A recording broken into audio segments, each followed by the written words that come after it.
Jason Statham, as we all know, the Stath. I'm a huge fan of the Stath, always have been. So at the beginning of it, Jason Statham is a thief, but he's a thief, in the manner of Alias Smith and Jones. In all the banks and trains they robbed, they never shot anyone, and this made our latter-day Robin Hoods very popular with everyone at the railroads and the banks. There's one thing we got to get, Hayes. It's out of this business. That's right. Exactly that. So at the beginning of it, do that.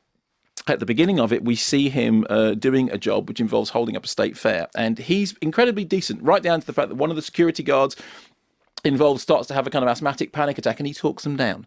However, once they have done the job, the other people that he's doing the job with aren't as good and decent and honest as he would be. In fact, one of them has set fire to a large barn, which has caused chaos and indeed some carnage. Immediately, they fall out. Here's a clip. Okay, Parker, cards on the table. I'm gonna need the whole score for this next thing. So, if you were me, what would you do with a guy like you? Divide up the shares and that'll be the end of it. What if you decided not to do that? I'd kill him while I had a chance. Jesus Christ.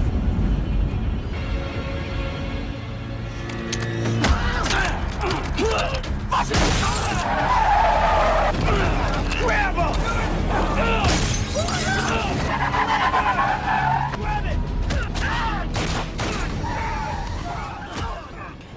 You get the general idea. Yes, I do. It goes like that. So this is adapted from Richard Stark novel, one of the Parker novels, which of course has given us, that character has given us, although with various different names, movies like Point Blank and Payback and The Outfit. I mean, it's a character who's appeared in many other many other movies, many of them more important. I mean, for example, Point Blank. I mean, you'd be very hard putting this next to Point Blank, the John Boorman film, which is actually completely brilliant. And I have to stop being rude about John Boorman because the fact is, recently I've been looking at some of his early films and thinking, you know what, they really are terrific. So were you wrong about John Boorman then? I may have been in need of correction in the manner of The Shining. Anyway, but what you have is Taylor Hackford directing, and I like Taylor Hackford very much. Taylor Hackford, of course, directed An Officer and a Gentleman, which was the film that ruined your life because of the whole mayonnaise thing. Yeah. But the thing that Taylor Hackford does really well is he does blue collar. He does, he's got very good insight into the male condition. He brings something to often sort of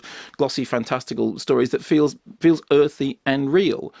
In the case of this, I have to say that earthiness and that reality is notable by its absence. I was watching the film thinking, I really like Jason Statham.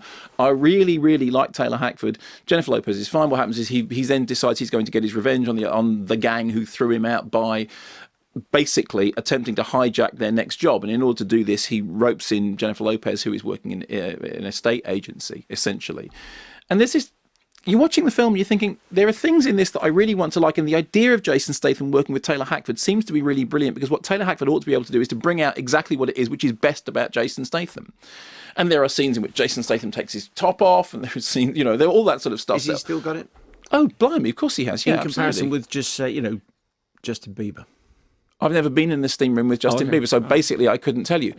But whilst watching Parker, the disappointing thing is you think it's nothing other than utterly middle of the road, mid-range, and I want it to be better. Partly because I do actually think Jason Statham is a genuine star. I think he's a star presence, and partly because Taylor Hackford generally brings out much more. And what you end up with is a kind of slightly a story in which there's a love story that doesn't work because it's kind of split in two ways. There's a whole lot of side plot stuff with the estate agency stuff which doesn't quite work. There's all this stuff which just doesn't really do anything particularly interesting. And at the middle of it is an actor I really like and a director I really like. And I promise you, if I didn't know it was directed by Taylor Hackford, I wouldn't have known it was directed by Taylor Hackford.